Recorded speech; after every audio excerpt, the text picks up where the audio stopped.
26 नवंबर एहतजाज केस में बानी PTI की बहन अलीमा खान की एक बार फिर नाकाबिले ज़मानत वारंट गिरफ्तारी जारी हो गए।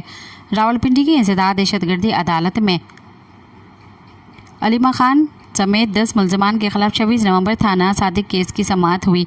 इंसदाद दहशतगर्दी की अदालत के जज अमजद अली शाह ने समाअत की अदम पेशी पर अलीमा खान की चौथी बार वारंट जारी कर दिए गए, जबकि उनके जामिन का 1 लाख रुपए का मुचलका भी बहक के सरकार जब्त कर लिया गया है। केस की 10 मुलजमान अदालत में पेश हुई, लेकिन अलीमा खान आज भी पेश नहीं हुई। अदालत ने कहा कि अलीमा खान 10-10 लाख के 2 मुचलके और जामिन पेश करें।